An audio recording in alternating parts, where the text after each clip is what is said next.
E aí, beleza? Na aula de hoje a gente vai encerrar a parte do conteúdo de eletrodinâmica. E para isso eu separei um exercício muito bacana lá no quadro. Vamos resolver esse exercício junto?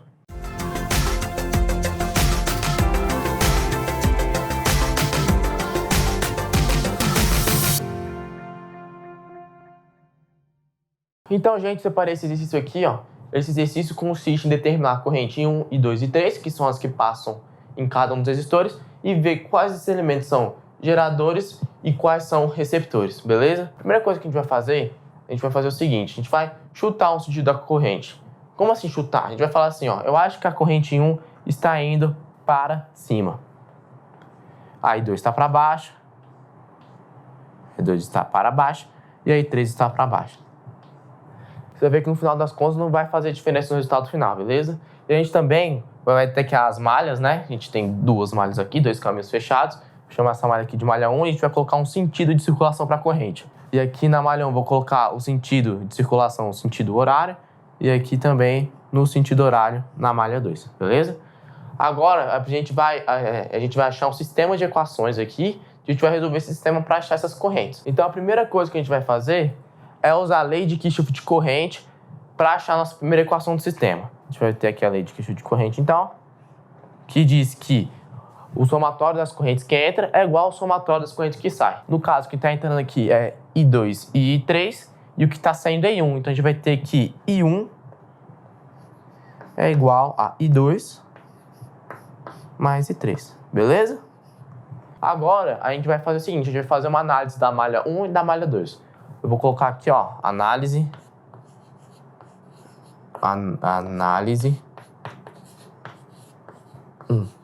Então aqui a gente vai fazer a análise da malha 1. A gente vai fazer o seguinte na análise de malha 1. A gente vai usar a lei de Kirchhoff de tensão. Vai ter o seguinte, a corrente 1, que a corrente está passando só aqui, certo? Ela está passando só nesse ramo aqui.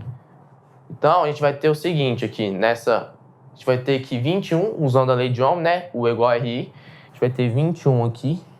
20 e 1. Beleza? E aqui a gente vai ter o quê? 10 e 2. O que isso quer? Já vou mostrar pra vocês o que isso quer dizer. A gente vai ter mais 10 e 2, né? Mais 10 e 2. O que eu tô fazendo aqui é o seguinte. Eu tô usando a primeira lei de Ohm, U é igual a RI, pra achar a DDP desperdiçada em cada um dos resistores. Que a gente vai ter que a DDP desperdiçada aqui, então, vai ser 20 vezes I, que no caso a corrente que passa aqui é I1, e aqui vai ser 10 vezes I2. Então, a gente vai ter 21 mais 10 e 2. Vai ser igual a DDP toda do circuito, certo? Mas é importante notar o seguinte, como aqui é positivo e aqui é negativo, e aqui é positivo e aqui é negativo, a gente vai ver o seguinte, que a corrente aqui vai entrar pelo positivo e sair pelo negativo, e aqui ela vai entrar pelo negativo e sair pelo positivo. Ou seja, aqui a gente vai ter uma subtração das DDPs. E 10 menos 10 vai ser 0. Eu vou colocar aqui 10 menos 10 para a gente saber de onde veio esse 0. E aqui a gente vai simplificar tudo por 10. Então a gente vai ter 2 e 1 mais I2 é igual a 0.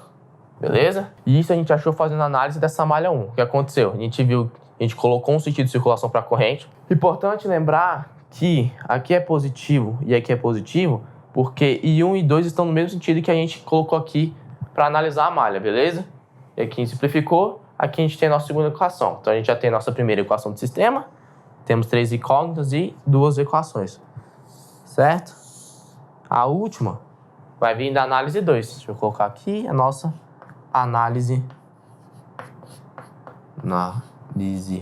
2. O que vai acontecer aqui? A gente colocou a malha 2 também, chutando que a corrente tenha esse sentido horário. O que a gente vai fazer é o seguinte agora, a gente vai fazer a mesma coisa, a lei de Kirchhoff de tensão para a malha 2. Primeira coisa que a gente vai ter, a gente pode analisar primeiro o I2. Lembra que eu disse que aqui é positivo, porque I2 estava no mesmo sentido que a gente tinha colocado para a corrente da malha 1? Aqui vai ser a mesma lógica, só que como I2 está no sentido contrário, a gente vai colocar um menos. Então a gente vai ter menos 10 I2. Lembra, né? Porque aqui está no sentido horário. E vindo pelo sentido horário, a corrente 2 está contra esse sentido. Então, a gente vai ter menos 10 e 2, mais 10 e 3. vai ser igual a... Uma vez que a corrente está nesse sentido, ela vai entrar nesse negativo, sair por esse positivo, ou seja, isso aqui vai ser como se fosse um gerador, e aqui ela vai entrar pelo positivo e sair pelo negativo, né? Uma vez que a corrente vai entrar pelo negativo e sair pelo positivo, essa fonte de tensão aqui vai agir como gerador. E uma vez que a corrente vai entrar pelo positivo e sair pelo negativo, a gente vai ter que essa fonte de tensão aqui vai ser um receptor, beleza? Ou seja, a gente vai fazer 10 menos 6, que vai ser 4. Eu vou simplificar aqui, dividir tudo por 10, a gente vai ter menos I2 mais I3 é igual a 0,4. Então, a gente vai ter essa sendo nossa última equação, beleza? Então, a gente vai ter esse sistema aqui, ó. I1 vai ser igual a I2 mais I3. I2 mais I3. 2 e 1 mais I2 igual a 0. E menos I2 mais I3 igual a 0,4. Beleza, agora temos nosso sistema envolvendo as três equações. É um sistema bem simples, eu vou deixar para vocês resolverem, beleza?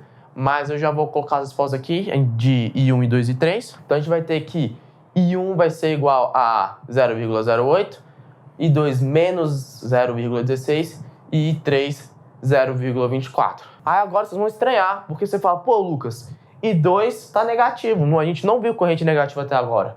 O que isso quer dizer? Isso quer dizer o seguinte, quando a gente vê que a corrente aparece com sinal negativo, esse 2 aqui, lembra lá no início do problema que a gente chutou, que era nesse sentido aqui para baixo, na verdade o sentido dele não é para baixo, é para cima. Então a corrente 2 vai ter esse sentido aqui. E agora a gente vai ver quais elementos são geradores e quais são receptores. Para ver isso é muito tranquilo, você vai ver se a corrente vai entrar pelo polo positivo ou pelo polo negativo. Ó. E 1 está entrando pelo negativo, quer dizer que essa primeira fonte aqui é um gerador. Aqui é a mesma coisa, I2 está entrando pelo negativo, gerador também. Então só I3 que vai estar entrando pelo positivo e saindo pelo negativo. Então a gente vai ter que essa fonte aqui é um receptor. Então a gente vai ter gerador, gerador e receptor. Com isso, então a gente encerra o exercício e também encerramos a aula de hoje. Na próxima aula a gente vai começar a abordar o magnetismo. Conto com a sua presença, hein?